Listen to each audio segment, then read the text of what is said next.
The call came on December 18th, while I was in a board meeting discussing our Q4 projections. I let it go to voicemail. When the meeting ended at 4:30 p.m., I saw 3 missed calls from my younger sister Rachel and a text that read, "Call me Ihi. About Christmas." I stepped into my corner office, 14th floor of Boston Medical Center's research tower, and called back. "Finally," Rachel answered, irritation sharp in her voice. "I've been trying to reach you for hours. I was in a board meeting." "What's going on?" "It's about Christmas Eve. Mom and Dad's annual party." She paused. "We need you to skip it this year." I set down my coffee. "Excuse me. Look, don't make this a big thing. It's just, my boyfriend is coming. Dr. Marcus Chin. He's a cardiothoracic surgeon at Mass General and he's kind of a big deal. He's being considered for department head. And I've told him about our family. About how successful we all are. Dad's accounting firm, Mom's interior design business, me working in pharmaceutical sales." She trailed off. "But not about me. Natalie, come on. You know how it is. You're 34, still single, living in that tiny apartment, working some hospital job we don't really understand. Marcus comes from a family of doctors and academics. If he meets you and realizes you're, well, struggling, it's going to raise questions about our family." I looked at the wall across from my desk. At the framed Fortune magazine cover, "The Future of Healthcare Technology. Meet Dr. Natalie Morrison, 32, whose AI platform is saving lives." At the Incorporated magazine, Innovator of the Year Award. At my credentials: MD from Johns Hopkins, MBA from Wharton, PhD in biomedical engineering from MIT. "What exactly did you tell Marcus about me?" I asked quietly. "I said you work at a hospital in an administrative role. Which is technically true, right? You do work at BMC. Rachel. Please, Nat. This is important to me. Marcus is the one. I can feel it. His family is hosting us for New Year's and I need everything to be perfect before then. Having you at Christmas with Mom asking you those pitying questions about your job and Dad making awkward comments about you still renting, it would ruin the image I've built." I heard rustling on the line, then my mother's voice joined. "Natalie, honey," Rachel put me on speaker. "Your father's here too." "Great." Mom's tone turned pleading. "Sweetheart, we're not trying to hurt you. We just want Rachel to have her moment. You understand, don't you? She's finally found someone wonderful and we don't want anything to complicate things." "By anything, you mean me." "That's not what we're saying," Dad interjected. "We're just thinking about first impressions. Marcus is very accomplished and Rachel wants to present our family in the best light. Maybe it's better if you sit this one out just this year. We'll do something special together after the holidays, just the 4 of us." I closed my eyes. "So you're all agreeing that I'm too embarrassing to attend my own family's Christmas?" "Don't be dramatic," Rachel snapped. "We're trying to be practical. You've always been the sensitive one, making everything about you." I said okay. Silence. You're okay with this?" Mom sounded surprised. "You've made your position clear. I won't attend Christmas Eve. Is there anything else?" "Well, so, thank you for understanding, sweetheart. We'll make it up to you, I promise." I hung up without responding. My assistant David knocked and poked his head in. "Dr. Morrison?"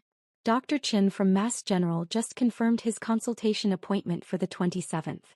He's evaluating our cardiac monitoring AI for his department." I looked up sharply. "Dr. Marcus Chin? Cardiothoracic surgery." David checked his tablet. "That's him. Apparently he heard about our platform at the American Heart Association conference and wants to see a demo. The chief specifically requested you handle this one personally. Says Chin could bring the entire Mass General cardiac program into our client base." My hands were steady as I opened my calendar. "What time?" 2 p.m. on December 27th. "I've blocked your afternoon." "Perfect. Thank you, David." After he left, I pulled up Dr. Marcus Chen's profile. Harvard Medical School, top of his class. Cardiothoracic surgery residency at Johns Hopkins. Published extensively on minimally invasive cardiac procedures. Currently being considered for chief of cardiothoracic surgery at Mass General at age 37. Impressive credentials. He had no idea he was dating the sister of the woman whose technology he was coming to evaluate. The woman his girlfriend had deemed too embarrassing to meet. Growing up, I was always the weird one. Rachel was 2 years younger, bubbly and social. the daughter who brought home cheerleading trophies and prom queen crowns. She'd majored in communications, went into pharmaceutical sales, made a comfortable living, and lived in a trendy apartment in Cambridge that our parents helped her afford. I'd been the awkward kid who spent weekends in the library, who got a full scholarship to MIT at 16, who graduated with a triple major at 19. While Rachel was pledging sororities, I was publishing research papers. While she was dating football players, I was in medical school. My parents had never quite known what to do with me. "You're so serious all the time," Mom would say. "Can't you just relax and enjoy life like your sister?" Dad's version: "Not everyone needs 3 degrees, Natalie. Sometimes you need to know when enough is enough." I'd completed my MD at Johns Hopkins at 24. Then a PhD in biomedical engineering at MIT. Then an MBA at Wharton while working as a trauma surgeon at Boston Medical Center. At 28, I'd burned out completely. I'd been in the ER for 36 hours straight when I lost a patient. A 15-year-old girl with an undetected cardiac arrhythmia. Her EKG had looked normal. By the time we realized something was wrong, it was too late. I'd sat in the break room at 4 a.m. staring at her chart thinking, there has to be a better way. That's when I started building CareLink AI. The concept was simple: an artificial intelligence platform that continuously monitored patient vitals, recognized subtle patterns that humans missed, and predicted complications before they became catastrophic. The execution was brutally complex. Algorithms, machine learning, clinical trials, FDA approval, hospital integration. I'd used my savings, $400,000 from surgical work and smart investments, to build the first prototype. 18 months later, we had our first client, a small community hospital in Vermont. Within 3 years, we had 60 hospitals across 12 states. Within 5 years, we'd prevented over 2,400 documented patient deaths. Last year's revenue, $180 million. Current company valuation, $3.2 billion. I own 68% of it. Forbes had called me the surgeon who's saving more lives outside the OR than she ever could inside it. Fortune had profiled our AI platform as the future of preventive healthcare. The New England Journal of Medicine had published our outcomes data showing a 34% reduction in unexpected patient mortality at hospitals using our system. My family had no idea. When they asked about my work, I said, I work in healthcare technology at BMC, and changed the subject. When they saw my modest 2-bedroom apartment in Jamaica Plain, I didn't mention the $6.2 million penthouse I owned in Back Bay as an investment. When they assumed I was struggling financially, I didn't correct them. I wasn't hiding out of shame. I was conducting an experiment. Would they value me without the validation of success? Would they treat me with respect when they thought I was ordinary? The answer apparently was no. The week after Rachel's call, I threw myself into preparing for the Marcus Chun consultation. He's bringing his department head and 2 attending physicians, David informed me during our prep meeting. They want to see live demos, case studies, and integration timelines. Mass General would be our biggest client to date. 43 surgeons, 200 residents, nearly 1,000 beds. What's Chen's specific interest? Cardiac monitoring for postoperative patients. He's concerned about sudden complications in the first 72 hours after surgery. Wants to know if our AI can predict events like tamponade, arrhythmia, or pulmonary embolism before they become critical. I smiled. We have documented cases from Stanford and Mayo Clinic. Pull those files. The irony wasn't lost on me. Marcus Chun wanted technology to save his patients' lives. My technology, built by the woman his girlfriend considered too unsuccessful to meet. On December 23rd, Rachel posted photos from her Christmas shopping trip on Instagram. Designer bags, expensive restaurants, captions about treating myself before the big family celebration. On December 24th, Christmas Eve, she posted photos from my parents' party. Rachel in a red cocktail dress next to a handsome Asian man in a tailored suit. Caption: introducing my brilliant surgeon to the family. Best Christmas ever. Christmas tree red heart. The comments poured in. Aunts and cousins gushing about what a perfect couple they made. Friends congratulating Rachel on finally finding someone at her level. I screenshot every single post from my records. That evening, while my family celebrated without me, I had Christmas dinner with my executive team and their families. My CTO, Dr. James Rodriguez, had invited me to his home in Brookline. His wife made arroz con pollo. His 3 kids showed me their science fair projects. We talked about the future of predictive medicine, about dreams of preventing death before it happened, about building something that mattered. It was the best Christmas I'd had in years. December 27th arrived cold and bright. I got to my office at 6 a.m., reviewing every detail of the presentation. Our conference room on the 14th floor had a view of the Boston skyline. I'd arranged for our head of clinical integration to present case studies, our chief medical officer to discuss outcomes data, and our chief technology officer to demonstrate the AI platform live. But I'd insisted on doing the introduction personally. At 1:45 p.m. David knocked. "Dr. Morrison, the Mass General team is here. Dr. Chen, Dr. Patricia Williams, she's the chief of surgery, and 2 attending physicians. Send them to conference room A.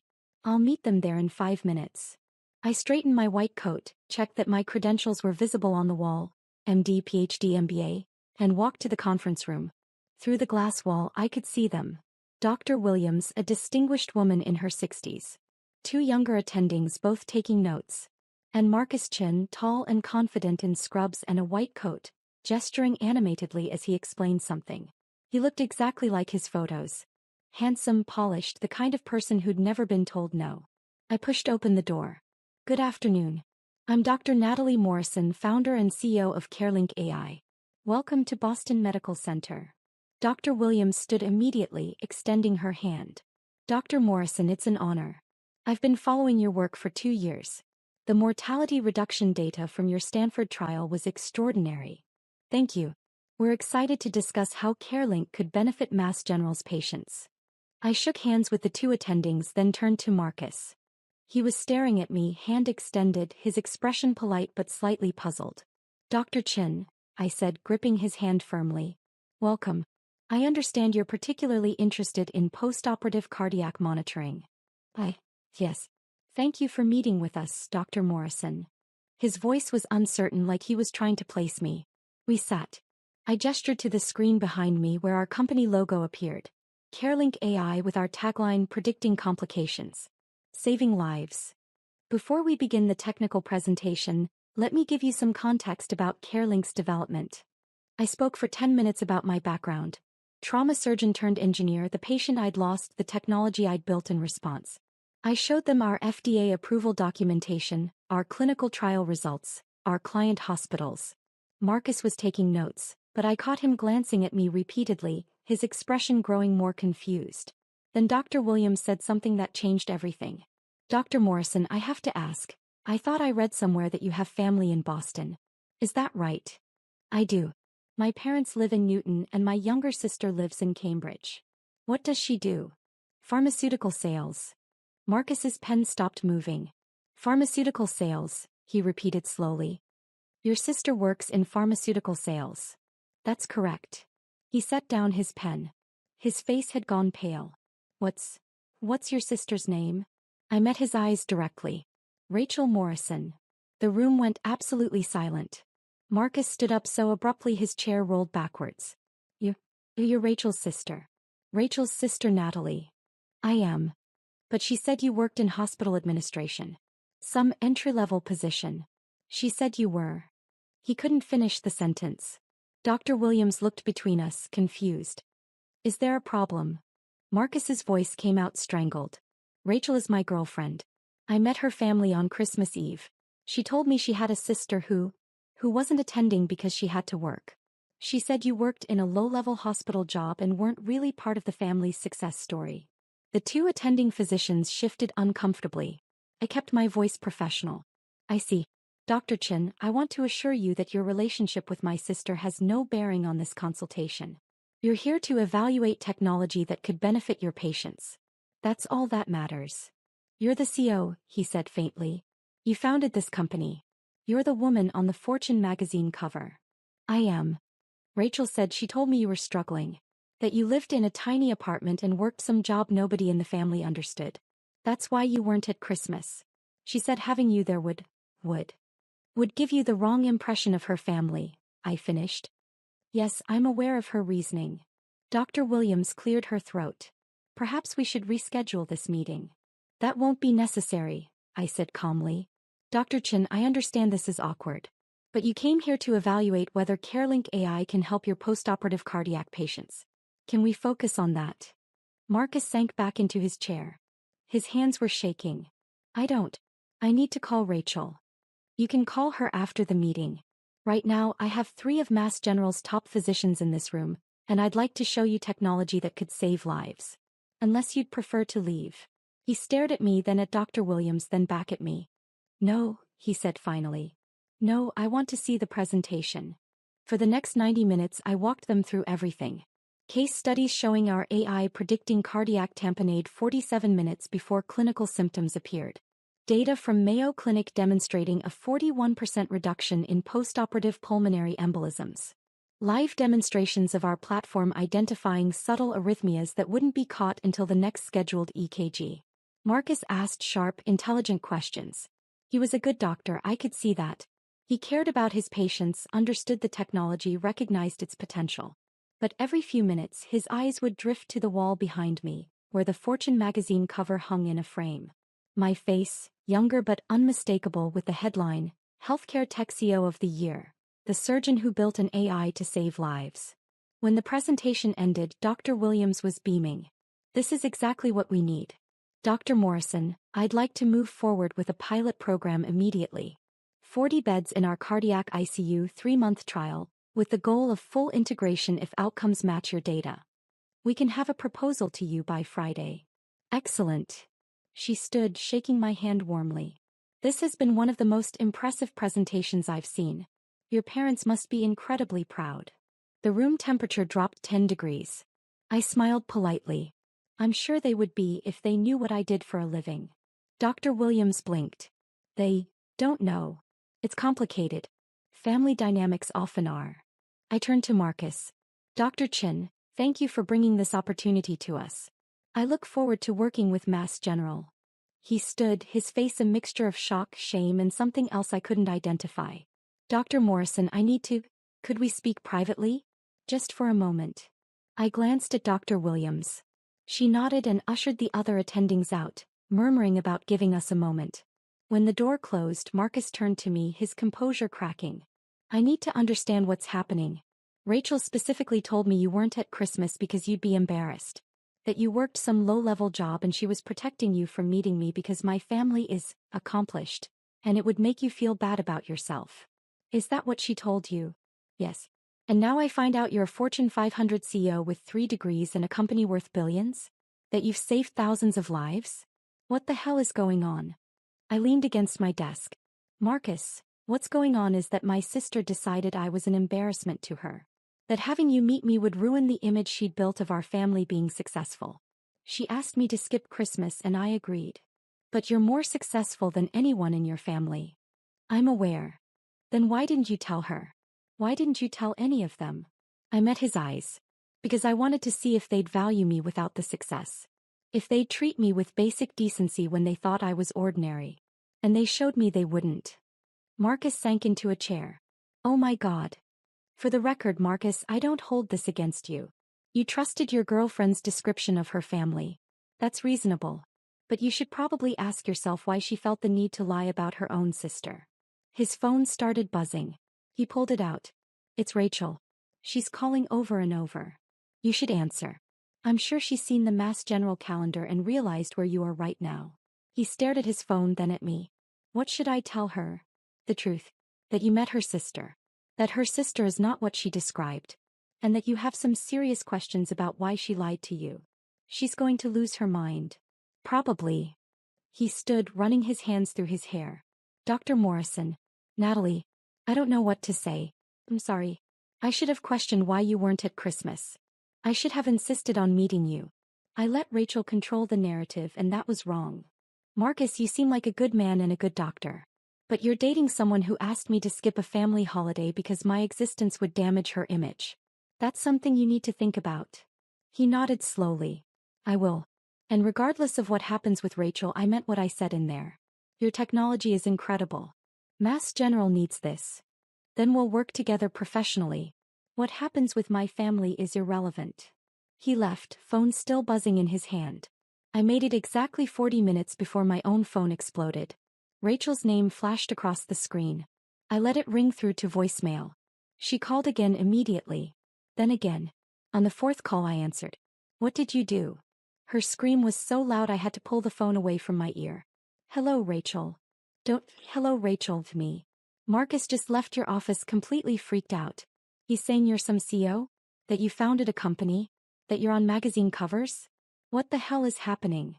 Marcus came to evaluate my company's AI platform for Mass General. It was a productive meeting. Your company?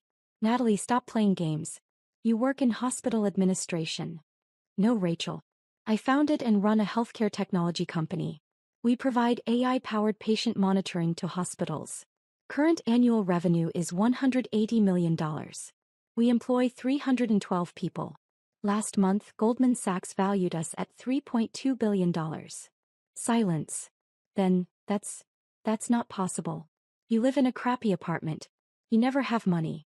You work some boring hospital job. I live in a 2-bedroom apartment in Jamaica Plain because I like the neighborhood. I also own a penthouse in Back Bay worth $6.2 million. I never have money around you because I've watched you borrow from mom and dad for years and never pay it back. And I do work at a hospital, Boston Medical Center, where my company is headquartered. You're lying. I'm not. Google and Natalie Morrison Carelink AI, and see for yourself. I heard typing. Then a sharp intake of breath. Oh my God. It's true. There are articles. Forbes. Fortune. You're on a magazine cover. Several, actually. Why didn't you tell us? Her voice had shifted from anger to something closer to panic. You never asked, Rachel. You decided I was a failure and treated me accordingly. I let you because I wanted to see how you'd treat me when you thought I wasn't successful. That's insane. That's manipulative. Is it? Tell me, Rachel, if you'd known I ran a multi-billion-dollar company, would you have uninvited me from Christmas? Silence. That's what I thought. You sabotaged my relationship. You deliberately met with Marcus to humiliate me. Marcus requested a consultation 6 weeks ago, long before I knew he was your boyfriend. I had no idea who he was until his name appeared on my calendar. Unlike you, I don't structure my professional life around family drama. He's furious with me. He's questioning everything I told him about our family.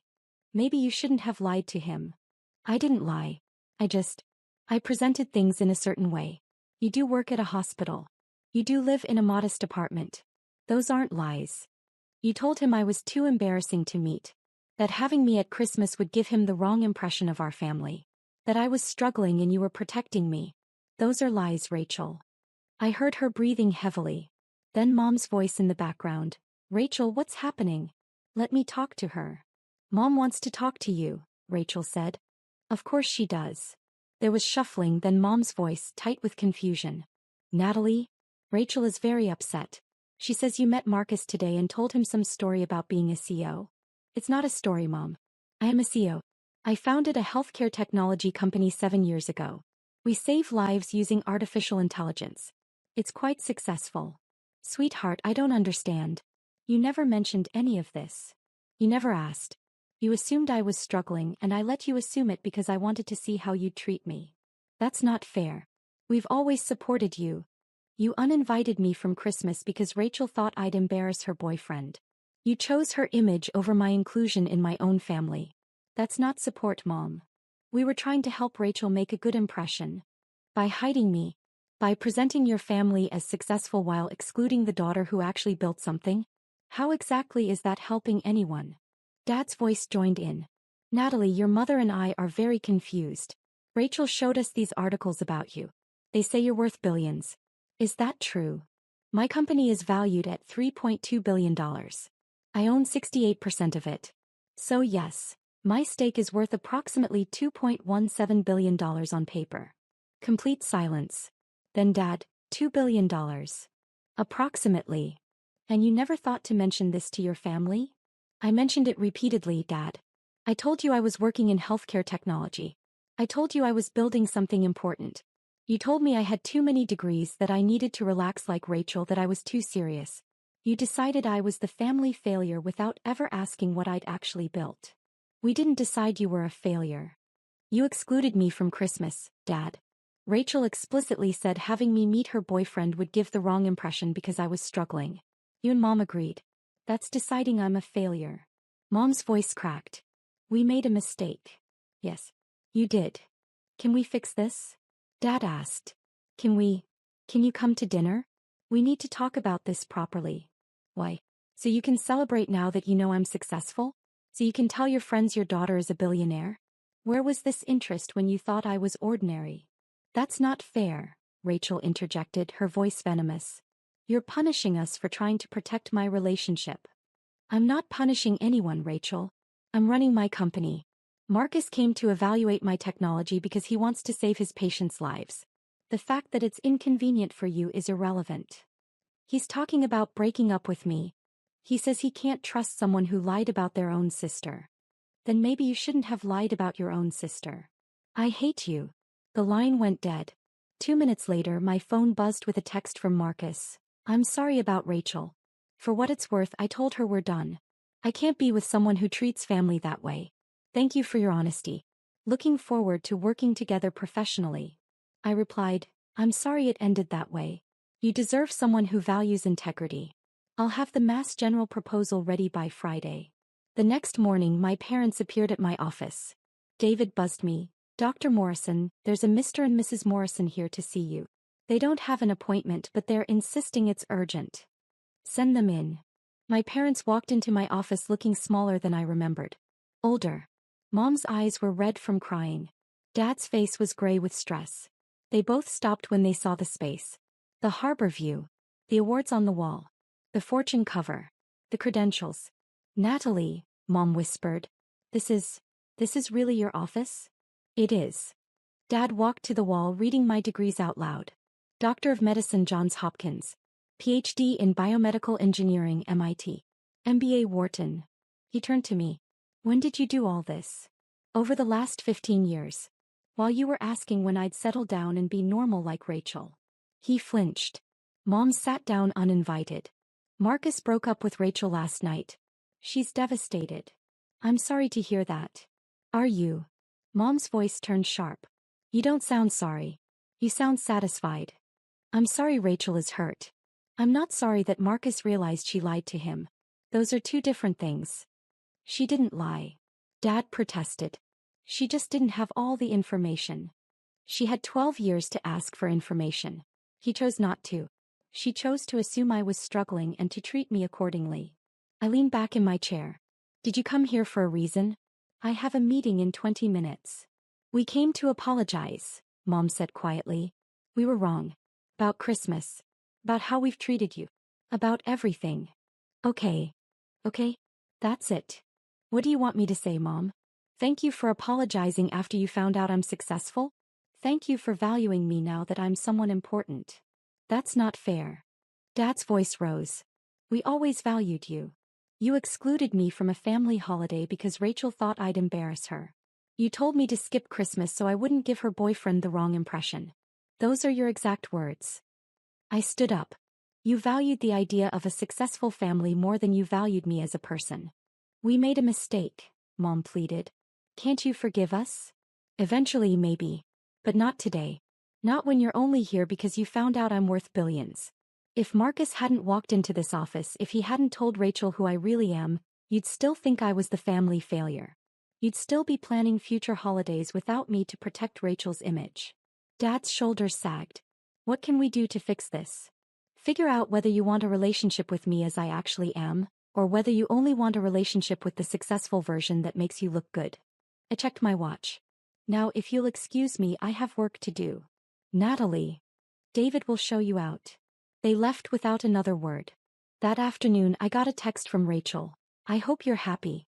You destroyed my relationship and turned Mom and Dad against me. You've always been jealous of me being the favorite, and now you're using your money to punish us all. I didn't respond. 3 days later, Mass General signed a $24 million pilot program contract. Dr. Williams sent a personal note.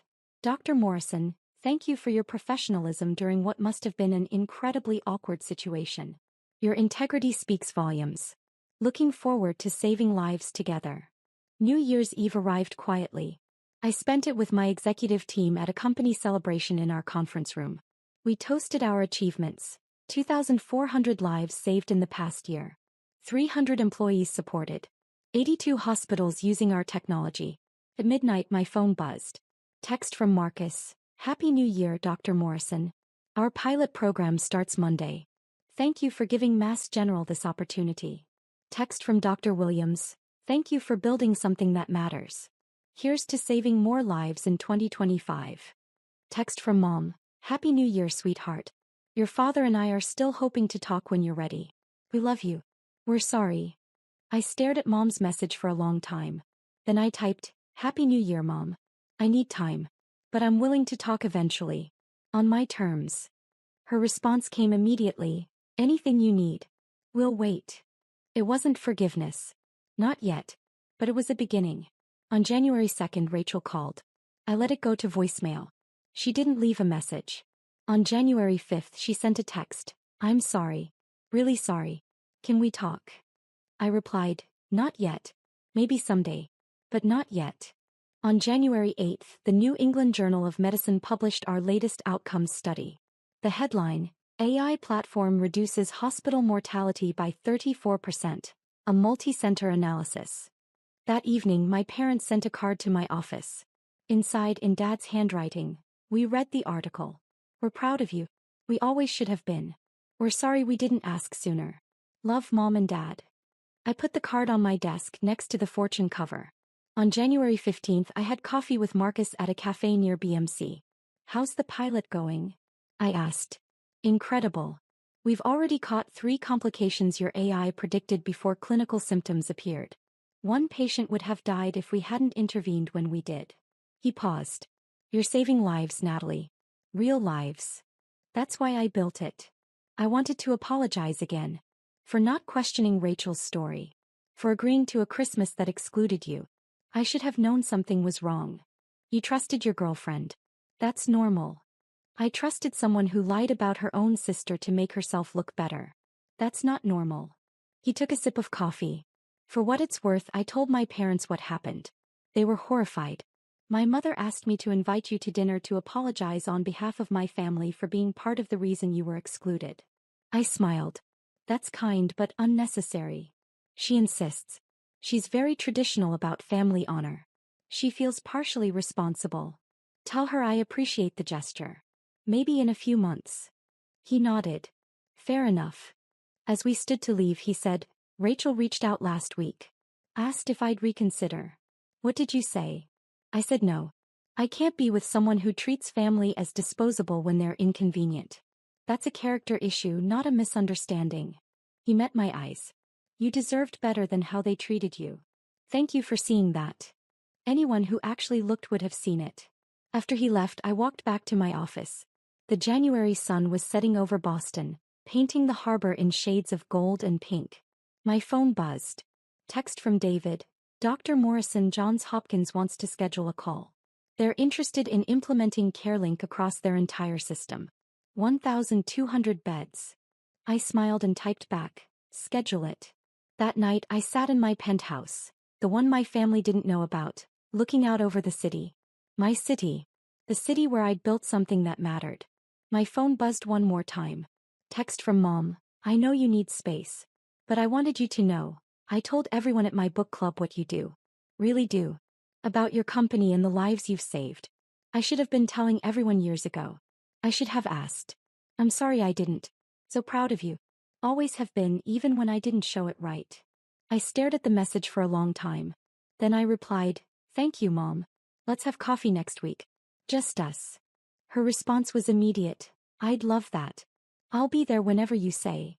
It wasn't a full reconciliation. The hurt was still too fresh, the betrayal too recent. But it was a door opening slowly. Whether we walked through it together would depend on whether they could learn to value me for who I was, not what I'd achieved. Outside my window, Boston glittered with possibility. Inside my office tomorrow, we'd keep saving lives. And that, more than anything my family could say or do, was enough.